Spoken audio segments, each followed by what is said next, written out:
Hi, everybody. This is Hondo Carpenter from Sports Illustrated's Fan Nation, Las Vegas Raiders Insider Podcast, joined as I am each and every week by my dear friend Matt Hladek from thespun.com. It's always great to have him. If you're not familiar with The Spun, it should be part of your favorites. If you love sports, trust me, it is a stew. Remember when Grandma used to just go in the fridge and whatever was left, she'd put it in a pot and make stew, and somehow it tasted amazing. Well, that's how The Spun. They take all sports and hit all the highlights, and it's just really, really good. So, Matt, it's always good to have you, but we're growing so fast. First of all, let me just take a second. Tens of thousands of you are watching and enjoying it. You're hitting the subscribe buttons. Thank you for doing that. Also, want to tell you very quickly, it's 100% free service. When you go to our website, which you can find in the community, our Sports Illustrated Raiders site, there's a newsletter. And what happens is you can sign up for that newsletter. It's 100% free. And then all of our stories get put into a newsletter and sent to you, so you never miss another Raider story. People are always saying to me, what about this podcast? Have you written about this player? Yes.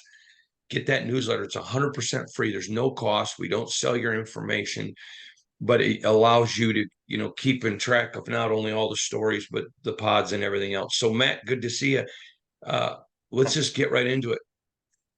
Josh McDaniels, since he arrived, has been preaching consistency.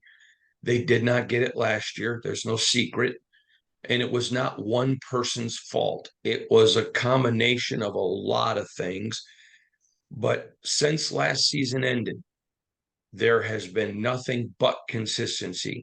The way they've gone after specific free agents, which we told them what they were going to do, and they did it exactly as we had told them. They drafted the exact same way we told them they were going to draft. The first two OTAs, the mini camp, the next OTA. Then, people are like, well, I just want to wait and see what happens in training camp. Okay, that's fine. I understand it. The first 2 weeks of training camp, well, they're not hitting. Okay.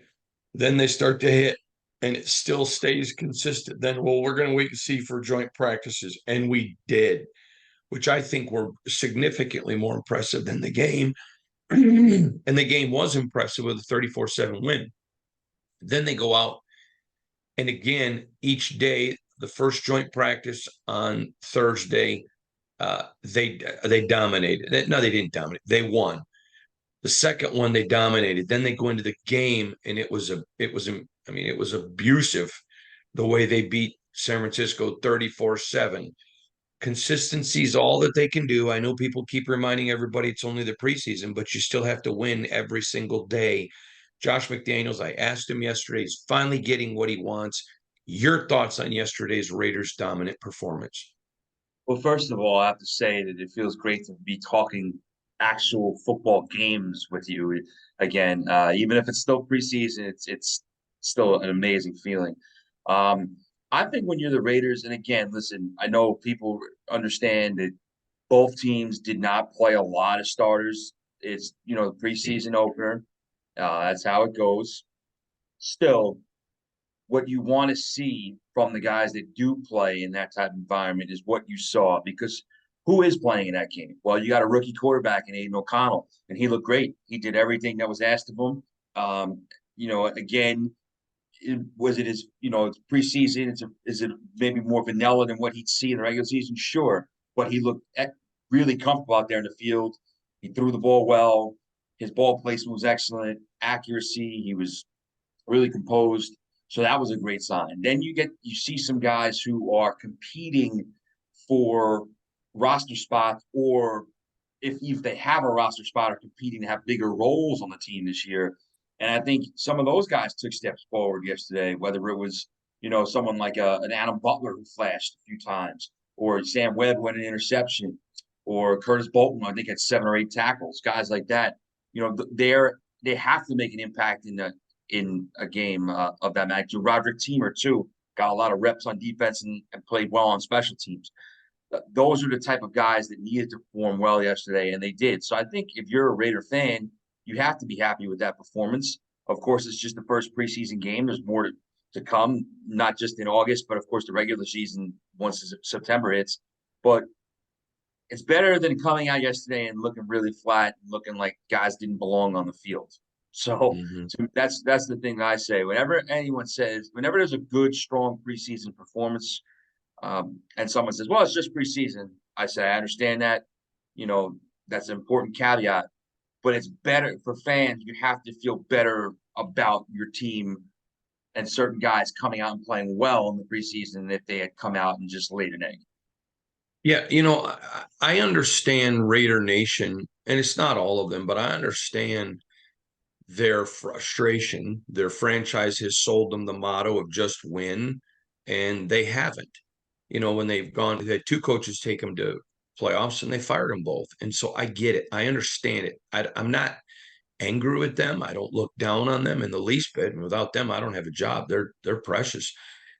But at some point, if all your fandom is negativity, then go find something else. And I'm not attacking them.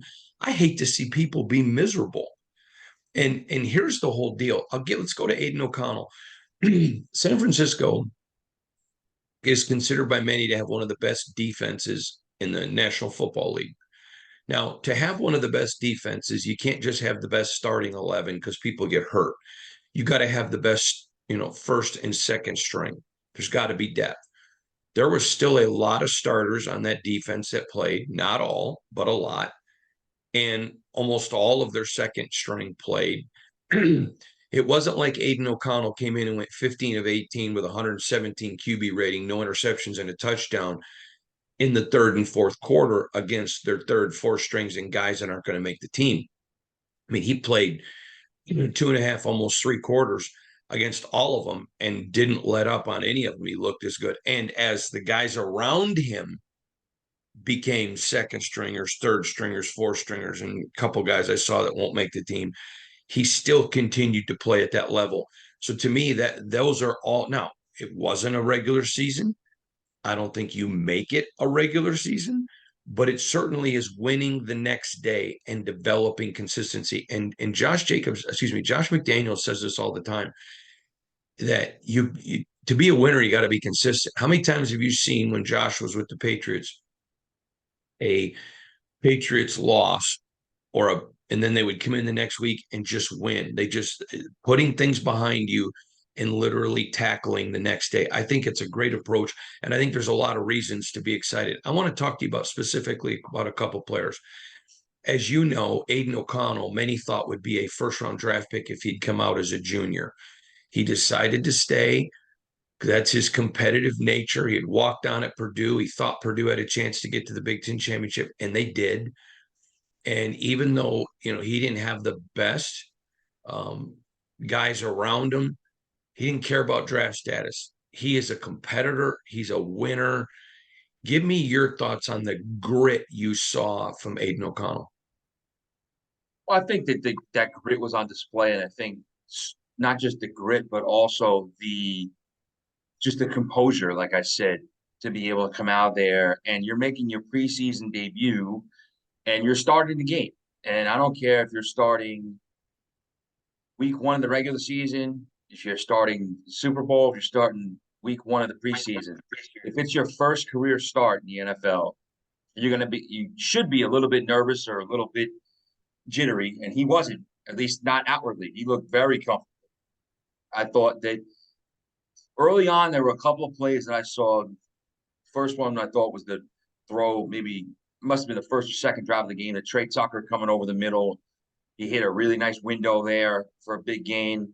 There was another throw after the Raiders had already taken a 7-0 lead, where I think he had gotten sacked the play before. Yes, he had gotten sacked the play before Justin Herron got beat.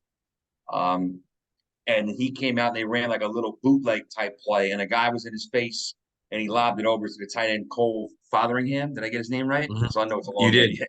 He had a lot. He was active yesterday, so I want to make sure I got his name right. And I thought that was an impressive throw because he had the defensive end in his face and he lofted it over, didn't panic. There were a couple other throws in the red zone that he made that were really accurate, on time. Like I said, the ball placement was good. So I think you saw that grit and that determination.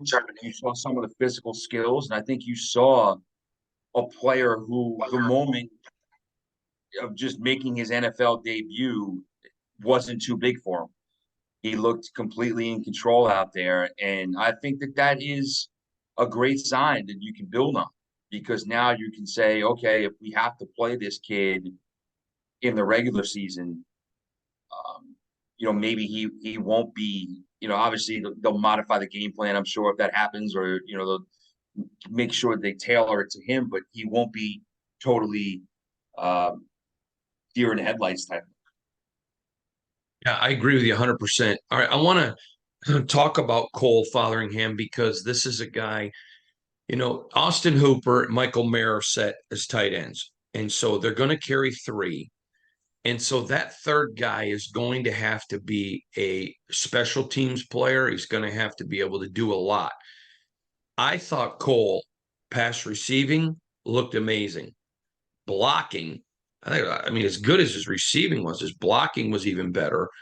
And then he's making special teams play. That is a guy. This is why you got to have preseason games. This is a guy that has looked at in camp, but when the lights came on, he did it. I was very impressed, and I believe, based on yesterday's performance, he's now put himself squarely in the hunt for that third tight end job. I know it's just brief, but touch on him a little bit because I thought he was impressive. Sure. And to be honest, I'll be completely honest. Tuning in yesterday, I really didn't know that much about him. I'll be honest with you, but he was impressive. I thought that again they targeted him early. They gave him a lot of responsibilities, not just as a receiver, but as a blocker, like you said. And Mm-hmm. he played a good chunk of the ball game, and he was able to acquit himself well. He looked very comfortable. And I think you touched on an important point.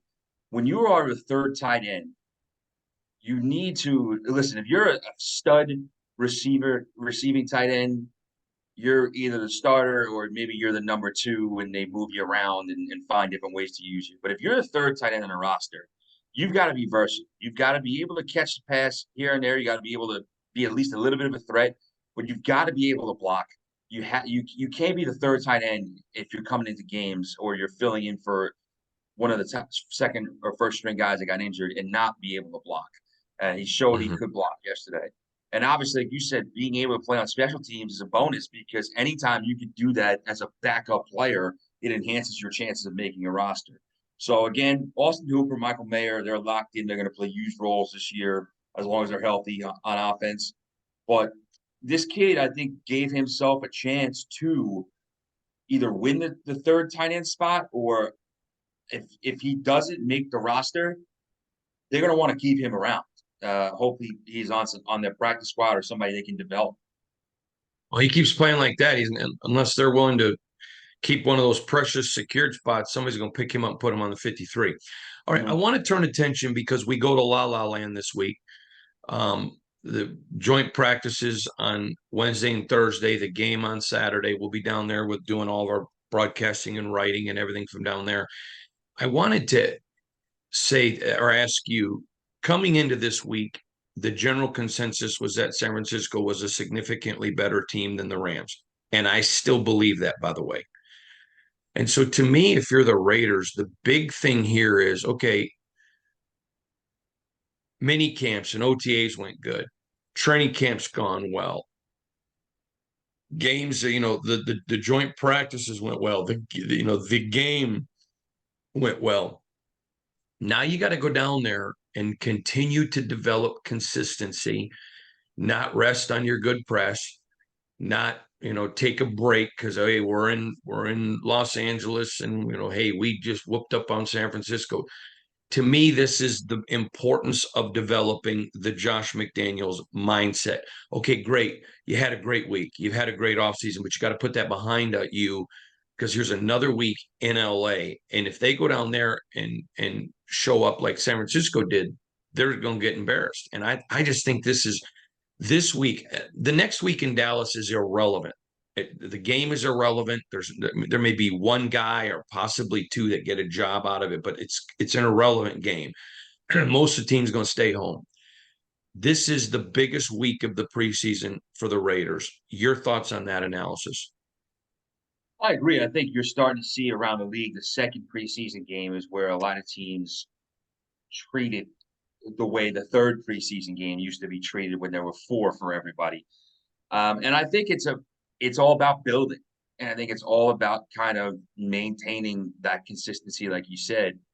You played well, you looked good in joint practices, and you did a nice job in the game, and you were the better team on Sunday. Can you bring that with you? Can the guys that showed out yesterday that are fringe players, can they keep that up, keep the pressure on the team, the brass, when it comes to making a decision for the roster that they're going to be on it? Can Aiden O'Connell, what steps does he take in his second major action as a quarterback? Guys, if there's any starters that didn't play yesterday that will play against the Rams, how are they able to kind of just get the most out of what limited reps that they get? All that stuff is important, and I think it's just the next step in the process. So you want to see, does winning every preseason game mean anything? No, but you want to see that type of quality performance. You want to feel like your team is building towards something as we count down the days to September 10th when the games start mattering. Yeah, I agree with you 100%. All right, I want to throw another thing out here because I think it's important to discuss. But as Josh McDaniels is rebuilding this team kind of in his image and how he wants things done, one thing has stood out from me, and I've told this to Raider Nation, but yeah, they go and get Chandler Jones and they go and get Davante Adams in their first free agent class, the best defender available, the best offensive player available. But quite frankly, they've they've plugged a lot of holes with going and getting role guys. A Greg Van Roten who has looked awesome. They go and get these guys doing roles on 1-year deals. And to me, what you're seeing from the Raiders is depth. And I listen, it's all got to be Josh McDaniels now has to take the groceries and go make dinner in the regular season, like Bill Parcells said. But I think Dave Ziegler isn't getting enough credit for the depth of the roster he put together. What do you think of that? Well, I think 2 points on kind of the roster building. Like you said, they went and spent big on a couple of free agents recently, and that's great. You do need to do that at certain spots when there's a premium player available. Um, but I think it's always important to build your own, and you want to build as many guys that come up that you drafted or found as undrafted free agents and keep them around and keep them in the culture and build with them. So I think that that's something the Raiders seem to be emphasizing more under this new regime. And I think also, like you said, and we touched on it before, if you need to improve a spot on your team and you can't bring in a premium player or as a free agent or trade or one in the draft, somebody who has the ability to be a premium type player down the road, the best way to do it is with those 1 or 2 year veteran guys that have been around the league, know what it takes, understand, the performance that's expected at the NFL level, because now you start to accrue some depth and you can work through it. You say, okay, well, this guy can't do this, but maybe his backup can. So we find a role for him in certain spots during the year. Or listen, we really are weak at this one position, and we can't really improve it with one person. Let's bring in 3 guys, let him go into camp, see how it shakes out, and that's what we go into the regular season with. So I think that is an important way to kind of develop your roster depth, and I think that that's what Dave Ziegler seems to be going for. And I think process-wise, it makes sense. Results-wise, listen, we'll see. Like you said, you got to see if they can make dinner.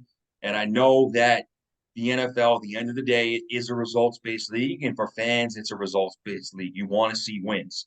But I think process-wise, you should feel as if, okay, they have a plan, they're working towards that plan, and they're trying to execute. Yeah, I agree with you. So what are you going to be watching next Saturday when the Rams and Raiders kick off? What are you going to be looking for? Well, I think for me, first off, is like I said, I want to see for both teams, if there's any starters that didn't go in the preseason opener that are going to play in the second game, because you always want to see what the first stringers look like, even if it's just in very brief action, one series or something like that. Then I think when you get into the meat of it, I know I want to see how Aiden O'Connell looks in his second week after looking so impressive in his first. I want to see the competition at the defensive tackle spots. Again, how that looks. Again, I mentioned Adam Butler. He flashed a couple of times yesterday. I thought that the Raiders' second string guys up front, second, third string, whatever, really dominated for the most part the Niners' second and third string offensive line.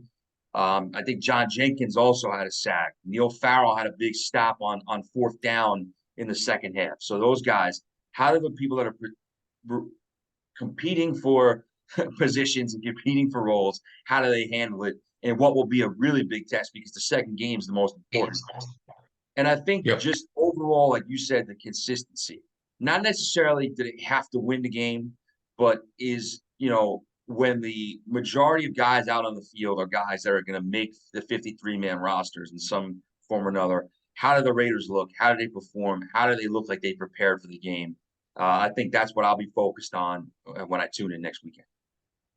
Okay, I want to talk about two other things and then I'm going to let you go, but I want to talk about Tyree Wilson. Now, I reported before training camp started, they are just going to work super slow with him. They have no desire to rush him. They think he is a generational 10-year guy that's going to go out there and just be dominant. They think him and Max have years together of being the best duo. That's their opinion. We don't know yet. And so yesterday he's at Allegiant. He's in shorts, he's jogging around, looked tremendous. I've been telling everyone, just relax. They're being careful.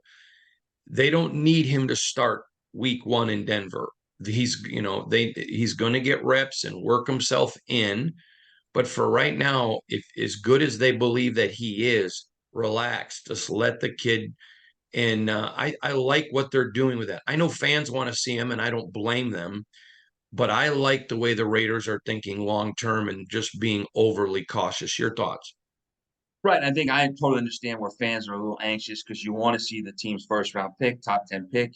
I also understand where, from fans' perspective, where you're starting to get a little negative or get a little worried that the guy isn't out on the field. You think is he going to be a bust already or stuff like that. But I understand why the Raiders are doing what they're doing, because when you invest that much and you have those expectations for the player long term, you don't want to blow it or set it back by pushing him too far early on if he physically can't do it. They do have the luxury, like you said.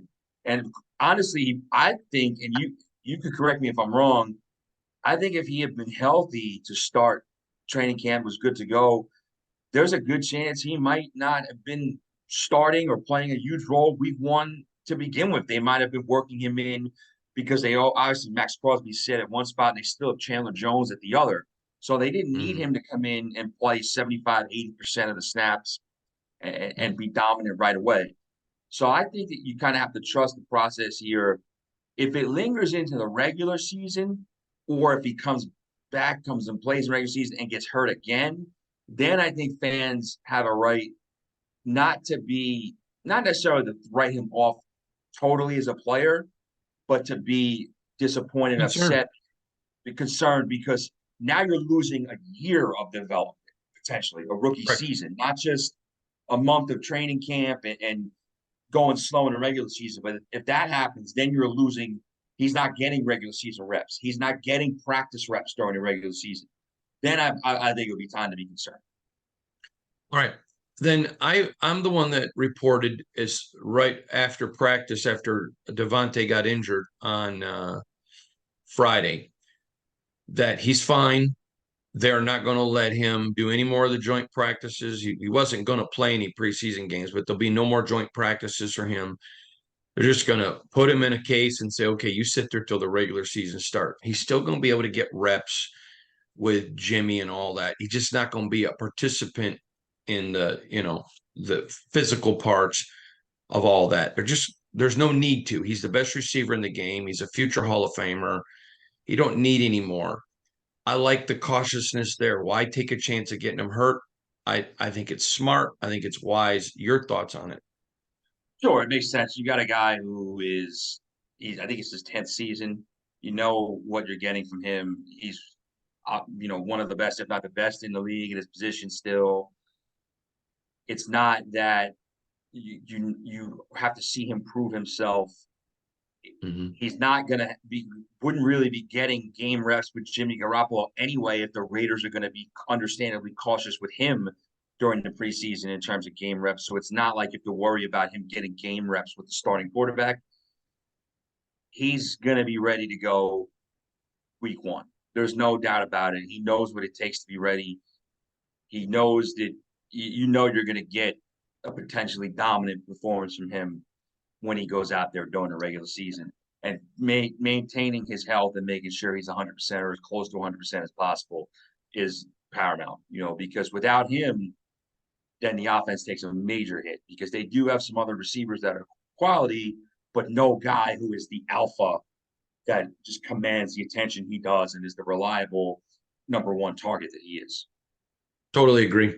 All right. He is the one and only, the great Matt Holatic from thespun.com. I'm Hondo Carpenter from Sports Illustrated's Fan Nation, Las Vegas Raiders Insider Podcast, part of the Fans First Sports Network. We'll see you all later. Thanks, Matt. Anytime, always a pleasure.